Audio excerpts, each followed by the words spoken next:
Did you help Robert bury Zuzu's body? We'll just have to wait for everything in the trial. Right now, I'm actually standing in 10-year-old Carter Tucker's bedroom. He says he was right here on his bed doing his homework when he heard the front door open, knowing that it couldn't have been his mother or his sister because they had just left 15 minutes before. He ran straight into his closet here to hide. And why, you ask? Because Honeyfield is tired of seeing fields like this covered in trash. It's an avoidable offense, which is why he's asking police to show no mercy. That's right, there's plenty of gasoline supply throughout the state. However, today's panic did cause Sam's Club here to run out of gas since they weren't expecting to have a rush that lasted nearly 10 hours long. But the question that's on everyone's minds is if the Holland Hotel is really haunted. Or is it just a figment of your imagination? What do you think about the charges against them? I don't know nothing, sweetie. I just got here and I just came to pick up something and I'm on my way home. Well, they're being charged with I don't know. injuring a child. What Thank do you you. say? I don't know.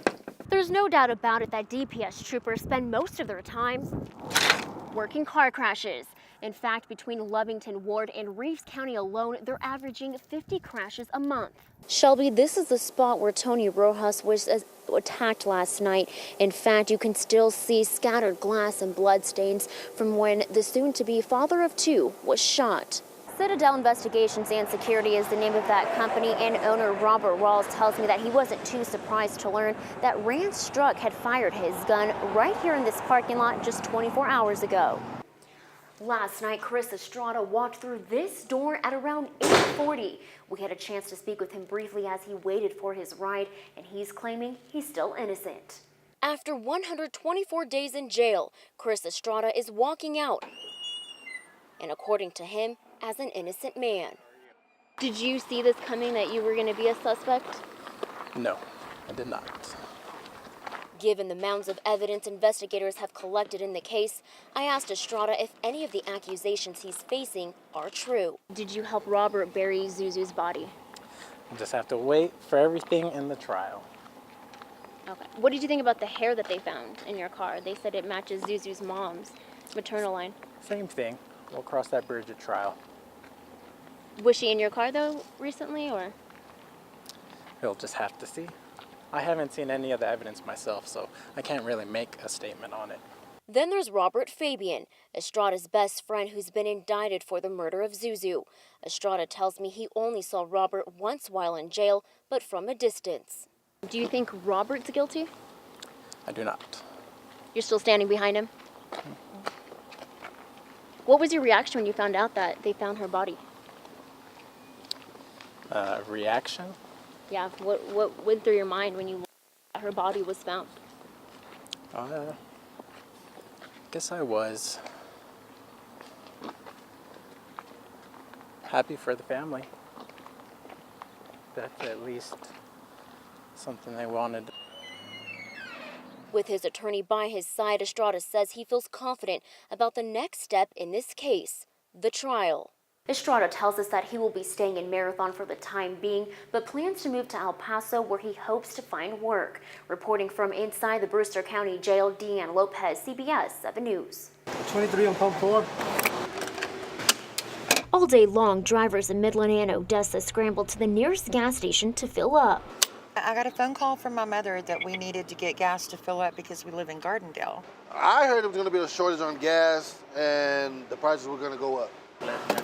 At some point during the day, a rumor that the entire state was running low on gasoline spread like wildfire, creating a sudden panic amongst drivers here in West Texas. Any gas station you go to is jam-packed. We've been in line for about 30 or 45 minutes. Well, we left Sam's. We had been there over an hour, and we've only been here 45 minutes.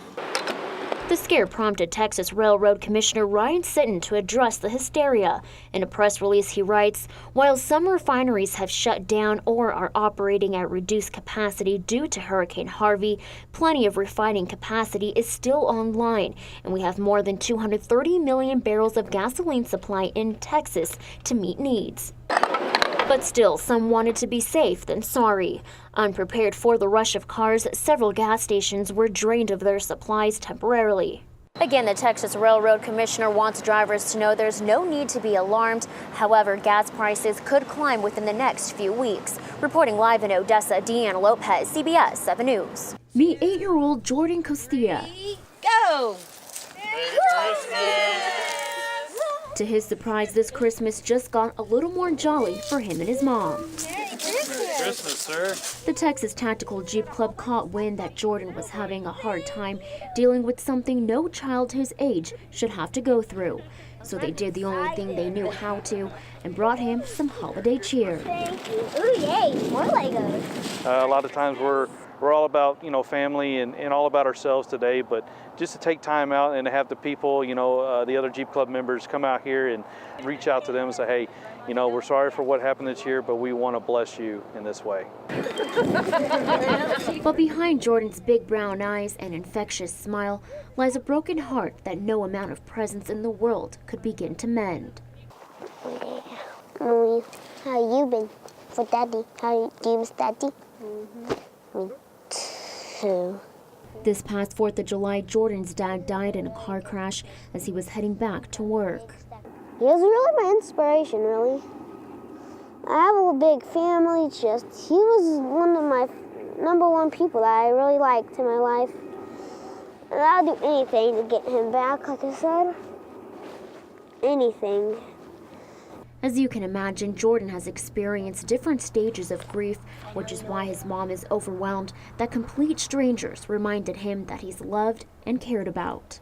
That was very heartwarming to see that there are still humble people around and that they're willing to go out of their way to do something to make sure that a child that they know absolutely nothing about, that they would go out of their way to bring Santa Claus and to come out to the house to visit him and make sure that he had a good Christmas. Jordan's expression alone shows how thankful he is for the gifts he's received, but there's still one important wish left on his Christmas list: a headstone for his dad. Unfortunately, Jordan's mom can't afford the nearly $3,000 that it costs to purchase a small plaque. Although they had hoped to have one put up by today, these two have faith they'll be able to save up enough money to have a headstone up by the next holiday season. God, but I'll see him another day. I know I will. One day I will, and he's gonna be out there waiting for me. And in Odessa this Christmas, DeAnn Lopez, CBS 7 News. Jay, if it wasn't for Juan Serrano Jr.'s mom and the Reeves County Sheriff's Office, this 18-year-old could have been serving prison time for a crime he didn't commit. 25. That's how many days Juan Serrano Jr. of Pecos spent locked up in the Reeves County Jail. In fact, he celebrated his 19th birthday in an orange jumpsuit. He was basically taken from his mother, taken from his life, and put in jail. And hanging above him and in front of him were allegations of rape. On June 12th, a warrant for a Juan Serrano Rodriguez was entered into a national law enforcement database. The charge was rape and came out of Kansas City, Kansas. With Pecos being a small town, officers quickly recognized the name and noticed the birthday and social security number were identical to Juan Serrano Jr. The Pecos Police Department ended up arresting Juan. Meanwhile, the Reeves County Sheriff's Office had their doubts. We wanted to be sure that we were going to arrest the correct person, especially because a rape case, it's pretty serious. We didn't want to arrest the wrong person.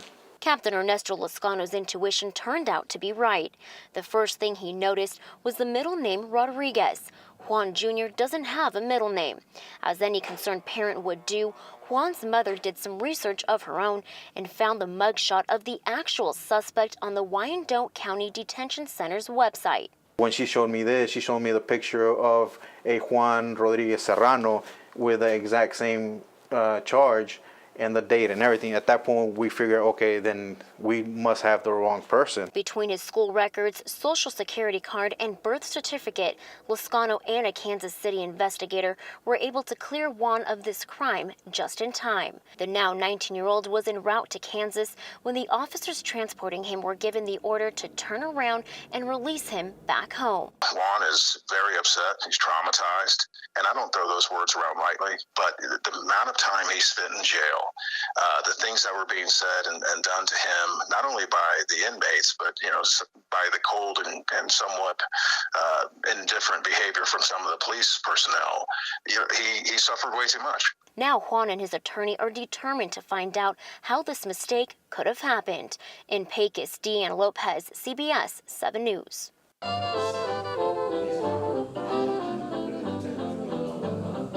One step inside and you'll quickly learn why the historic Holland Hotel is the most prominent gathering place in far West Texas. The local people feel like so comfortable to come in, like this is their living room. The people read about it and all the stories because it is old, and they want to experience that. They want to feel the history, and if these walls could talk, wouldn't that be neat?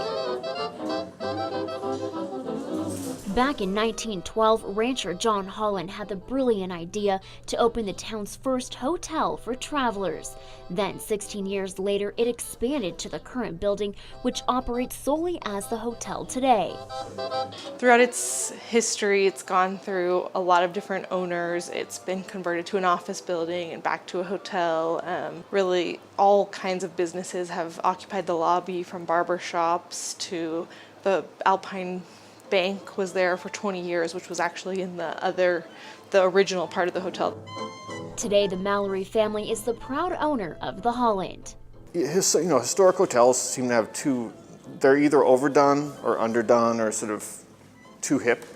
And this hotel sort of has everything's sort of been brought together in I'd say a sensible way. From social gatherings to gambling and even murders, the Holland has seen a lot, including an underground tunnel system that was built during the Prohibition era when alcohol was illegal. This is part of the tunnel system. It's the only part you can actually get into. The rest of it's been blocked up for various other reasons. And this was the part where if they busted the speakeasy, they could run all the way to the train station. But the question that's on everyone's minds is if the Holland Hotel is really haunted, or is it just a figment of your imagination? There was a gentleman that owned the hotel for a period of time who passed away, and it said that he roams the hallways. And then there was the daughter of Mr. Holland who was shot by her husband, and they say that she will be roaming the hallways. But you don't have to take my word for it. You need to make a reservation and come stay here and see for yourself. Whether it's apparitions you're after or a hot meal with an ice-cold drink, the Holland Hotel has it all. People love it. I mean, it's not a Holiday Inn where every room is the same. We're in the penthouse now, and we have a balcony with beautiful view over Alpine. This historic building is much more than just a hotel. It's a beacon for the community. To the Holland. In Alpine, DeAnn Lopez, CBS 7 News.